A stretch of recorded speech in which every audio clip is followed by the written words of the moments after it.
Bob Dylan's tour manager, Christine O'Dell, got that sick feeling when the man she was seeing didn't show up as expected to meet her after the show one night.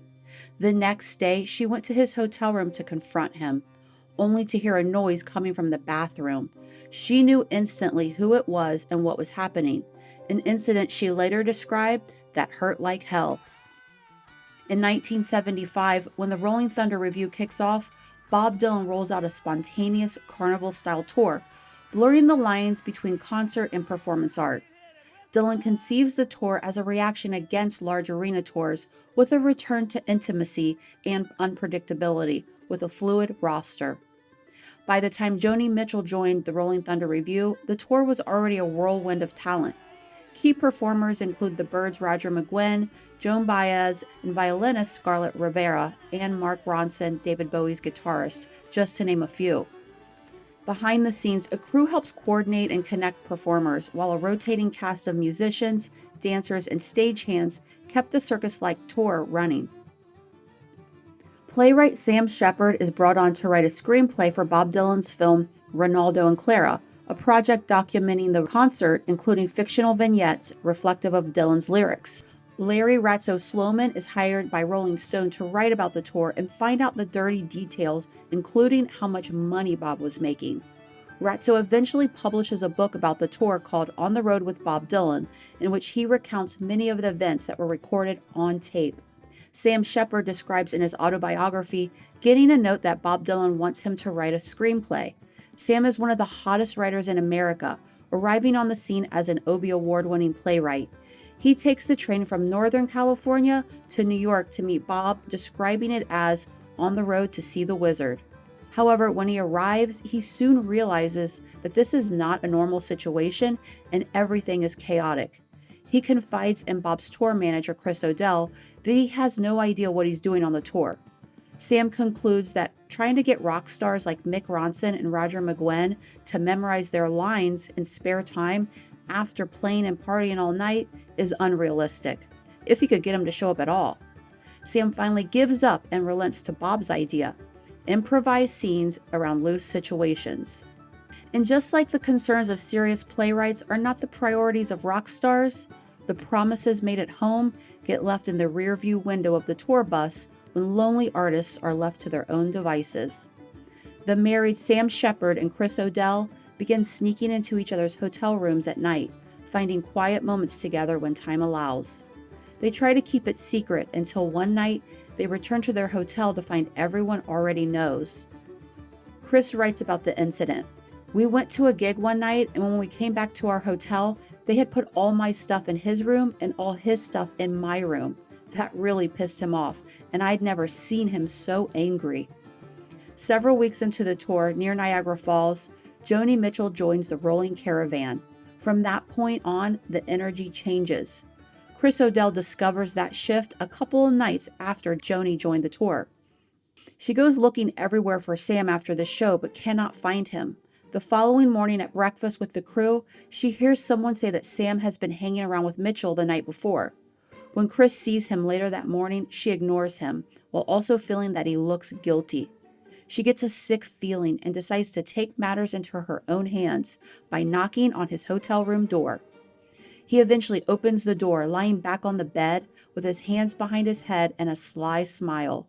She asks why he didn't meet her, and he casually says he was just tired and lying around his room. While talking, she hears a door open and close, and he innocently says, "Oh, what was that?" Knowing at that moment Joni Mitchell had been hiding in the bathroom all the while and had just sneaked out of the room. Chris asks, "Sam, who was that?" "No one," he replies. "You know what? You're a shit." And then she leaves, the incident she later described that hurt like hell. In Sloman's book about the tour, he begins to spend time with Joni and writes about asking Bob about her. "By the way, how did Joni get on the tour?" Dylan's surprised response, "Joni? Which Joni?" "Mitchell." "I don't know. Is she on the tour?" Bob yawns. "She just showed up at the last town and got on the bill." While Ratso struggles to get much access to Dylan and others, he clashes with Rolling Stone, who push for a specific narrative. They reject his story he sends them, assigning another writer, and cuts Ratso off financially, leaving him with no way to pay for his hotel or anything else. It all finally comes to a head when he explodes at Bob in front of Joni and Roger. "I'm effed," he screams upon seeing the three of them in the lobby, leaving Joni startled. "Come here, schmuck," he tells Dylan. "Look, you effing invited me and it feels like I'm a groupie trying to get my way into rooms." He explains the Rolling Stones situation, and Bob finally relents and gets him a room at their hotel with a daily per diem. He finally gets the access he needs for his book. Ratso describes one night in New York at a coffee shop with Joni reading for a scene while playing guitar and people gathering around gawking at her. Afterwards, Ramblin' Jack is racing towards the elevator, almost knocking down Joni and Sam, who are coming off of it. After a quick chat, Sam grabs Joni and they head down the hall together. Then later on in the tour, he tells of a late-night party worthy of an Edward Hopper painting. Hanger honors and guests departing early, leaving the hardcores to last it out to the bitter end. Newworth over there talking with band members Ronson, Souls, and T-Bone. Stoner and Wyeth drinking at the bar. Blakely chatting with McGuinn, and Joni and Sam tete-a-teting in the corner while Dylan mysteriously is slipping in and out. One day in the hotel lobby, Sam tells Ratso, "I'm pissed off. I've been lied to. I'm ready to quit. Go home. They made some assurances to me in terms of money that they didn't follow through on." He later writes of Sam's discontentment. "Sam was malcontent the entire tour. He had all those obies and a name and an ego, and then he came on this tour and got slapped around by Dylan, who basically threw out everything Sam had written and said, 'Let's just make it all up.' An appropriate response to someone who's taking themselves too seriously is to not take them seriously." Sam hated the rock and roll life of having to pack up and move from one place to another, being at specific places at specific times while everyone was always partying into the morning hours, saying he felt as though he was cracking up behind it, while also being transported back to the mid-60s when crystal meth was a 3-square diet with yellow jackets and black beauties for chasers. Sam decided to put it down on paper for everyone to know in all caps. "I don't want to get back to the 60s. The 60s sucked dogs. The 60s never happened."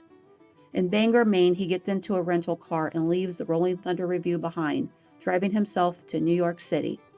The caravan rolls on without him.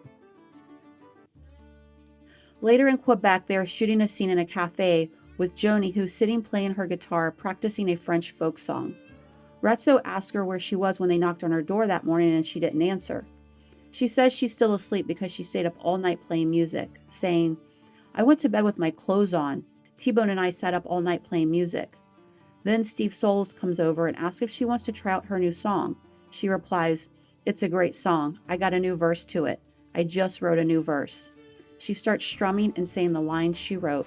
She continues with some more lines, slowly singing them. Joni finishes the song laughing as everyone sits there stunned. She continues into the afternoon working on the song and making changes here and there.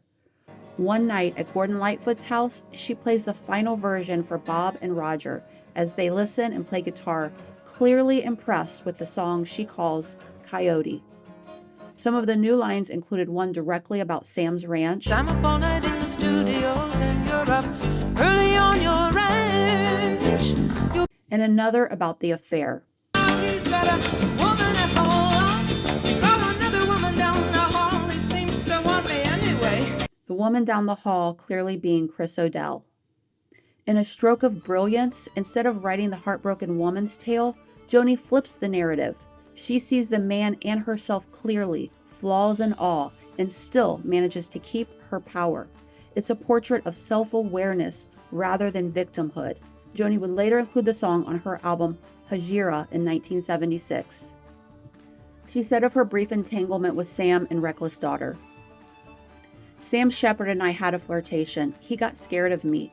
What panicked him was we were sitting in a bar and we were talking, and all of a sudden he said, 'You're really smart.' Often when people would say that, they would lean away from me like I had a disease. And then we talked a bit more and I was saying things and he'd go, 'How'd you know that?' It was like we were twins. The stars were really funny. He was born on November 5th and I was born on November 7th. I was born under a really powerful sky and I think he was too. He's multi-expressive. He's a playwright, a singer, and an actor, and he's good at all of them. What I think was happening was that I was forming sentences like he would have. Everything was creating an aversion. But for me, on COKE, I found him very attractive. He reminded me of the people where I came from the region that I came from. He ran off that tour. Later on the tour in Montreal, Joni, Roger, and Ratso go to dinner at Leonard Cohen's house. On the way over, with a couple of stops, Joni and Roger discuss their first marriages. Roger was 20 and it lasted 4 months, while Joni was 21 and it lasted 2 years. She says her ex-husband was still playing in the coffee houses, still playing the same material they used to play together. Joni tells a friend that an artist gets a morality mindset, which is a bohemian aspect in that wealth corrupts art. She describes a feeling of guilt and how hers attracts sycophants. Joni goes on to say she was burglarized 5 times at her Laurel Canyon home, saying it's the nature of the city with her electric equipment and guitars. Roger concurs and admits he has electronic surveillance all around the perimeter of his home with closed-circuit television and watchdogs. Joni says she can't live that way. The Rolling Thunder Revue made its way to the New Jersey prison where Reuben Hurricane Carter was still locked up. They perform for the entire prison and Joni decides to play her new song, Coyote. Ratso recalls the scene. About halfway through Coyote, it's clear that this ain't no Sparks and Court fans. Some people in the front row start screaming at Joni to sit down. Wait, I got one more verse and it's the best one too. She left the stage. Throughout the entirety of the performances, Reuben Hurricane Carter is talking incessantly and not paying any attention or respect to the artists who are there performing on his behalf. A moment not lost on the musicians that are there to help his cause. On December 8, 1975, the Rolling Thunder Tour ended with a sold-out benefit concert for Carter before 14,000 people in Madison Square Garden. Joining the artists who had performed 30 shows over the past 40 days were Muhammad Ali, Coretta Scott King, Robbie Robertson, and Roberta Flack. Later, Joni and Ratso are talking about the concert among other things when she makes some brutally honest comments. When asked about the change Dylan made to If You See Her, Say Hello, which is a change from if you're making love to her to if you get close to her, Joni says, he's gutless sometimes. When asked about the booing at the prison, she says, I loved it, admitting she liked the confrontation. But what she didn't like was Reuben Carter saying, Hurricane was so jive, he was shaking hands with one person and looking towards the next person who was coming to greet him, like David Geffen or someone. And the only song he listened to the entire time was a song about him. He talked through the whole show. I got no respect for that cat. He's a phony and comes across like a spiritually enlightened cat, and he's not. That's bull. And I told that cat Wayne, his friend, I saw him at the party that last night and he asked if I wanted to send word back to Hurricane. So I told him, yeah, tell him I think he's a real egomaniac if he can't give respect to other performers. Let him use some of his karmic pseudo-spirituality to cool the audience out if he's so powerful. He's not. He's a fake. I got no respect for him. She goes on, and that whole political thing at the garden show, I hated that show.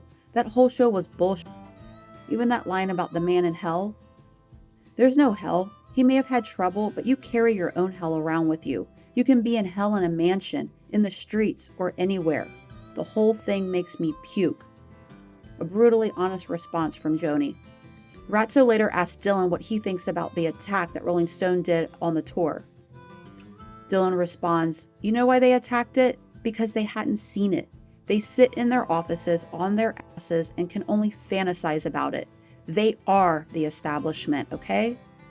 Ratso would remember the Rolling Thunder Tour as the greatest thing in the world and still the highlight of my life. The tour dissolved like a fever dream. Everyone went their own way. Joni's song Coyote immortalized the chaos and a brief encounter with an off-limits romance. A reminder that creativity often thrives amid turmoil, whether it's forbidden relationships or on the road with a caravan of artists driven by a wizardly wordsmith. I'm up all night in the studios and you're up early on your